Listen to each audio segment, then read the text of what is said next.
ஆண்டவராய் இயேசு கிறிஸ்துவின் இனிதான நாமத்தினால் இந்த காலை நேரத்தில் எனக்கு அன்பானது என்னுடைய பிள்ளைகளை உங்கள் ஒவ்வொருவரையும் அன்போடு கூட வாழ்த்தி ஆசிர்வதிக்கின்றேன். எனக்கு அன்பானது என்னுடைய பிள்ளைகளே, சமாதானத்தை இழந்து போய் இருக்கிறேனே, காற்று வீசுகிறதை போல காரணம் இல்லாதபடி பிரச்சனைகள் என்னுடைய வாழ்க்கையில் வீசி கொண்டிருக்கிறதே, காற்று வீசுகிறதை போல என்னுடைய வாழ்க்கையில் போராட்டங்கள் அடிக்கடி வீசி கொண்டிருக்கிறதே, சரீர பலவீனங்கள் காற்றை போல வீசி கொண்டிருக்கிறதே, ஒரு பயம் என் இருதயத்தில் காற்று வீசுகிறதை போல வீசி என்னுடைய அமைதியை கெடுத்து கொண்டிருக்கிறதே என்று சொல்லி எண்ணிக்கொண்டிருக்கிறீர்களா? இந்த காலை நேரத்திலும் கூட அன்பு சகோதரனே, அன்பு சகோதரியே, சர்வ வல்லமையுள்ள தேவனே, நீங்கள் நோக்கி பார்க்கும்போது நிச்சயமாய் அவர் கட்டளையிடுவார். மிகுந்த அமைதியை அவர் உங்களுக்கு தருவார்.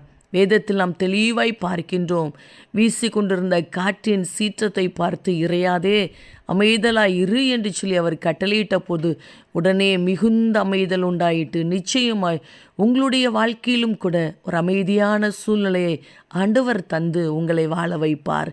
தகப்பனே, இந்த காலை நேரத்தில் உம்முடைய பிள்ளைகள் ஒவ்வொருவரையும் மனதார ஆசிர்வதித்து ஜெபிக்கிறேன் அப்பா. இந்த நாள் உம்முடைய பிள்ளைகளுக்கு வழிவிட்டு கொடுக்கட்டும் ஐயா.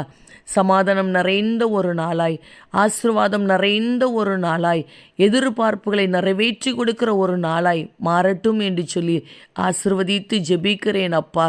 சகல தேவைகளையும் சந்தித்து நடத்துவீராக.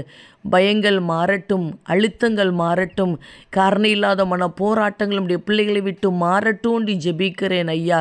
வசிக்கிற வீட்டுக்குள்ள ஒரு சமாதானம் கடந்து வரட்டும் அப்பா.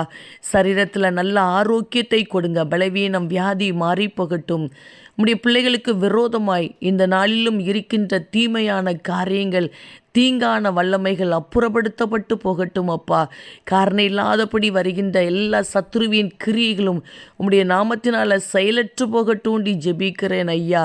எங்கெங்கு பிரயாணப்பட்டு போனாலும் இன்றைக்கும் உடைய பிள்ளைகள் செய்கிற பிரயாணங்கள் ஆசீர்வாதமாய் பாதுகாப்பாய் இருக்கட்டும். எல்லா மனுஷ கண்களிலும் தயவை கட்டளையிடுங்க அப்பா. வேலை செய்கிற இடத்தில், தொழில் செய்கிற இடத்தில் உடைய பிள்ளைகள் ஒரு அமைதியை இன்றைக்கு பார்ப்பார்களாக. படிக்கிற பிள்ளைகளுக்கு ஞானத்தையும் பாதுகாப்பையும் கொடுங்கப்பா. மனதார இவர்களை ஆசீர்வதித்து ஜெபிக்கிறேன். நீர் அப்படியே இந்த நாளை உடைய பிள்ளைகளுக்கு ஆசீர்வாதமாய் மாற்றி கொடுக்கிறீர். அதற்காக உமக்கு கோடி ஸ்தோத்திரம். இயேசு கிறிஸ்துவின் நாமத்தில் ஜெபிக்கிறோம் ஜீவனுள்ள நல்ல பிதாவே, ஆமேன், ஆமேன். அன்பு தேவ பிள்ளைகளை, பயப்படாதபடி தைரியமாக இருங்க. மிகுந்த அமைதியை நிச்சயமாய் காண்பீர்கள். ஆமேன்.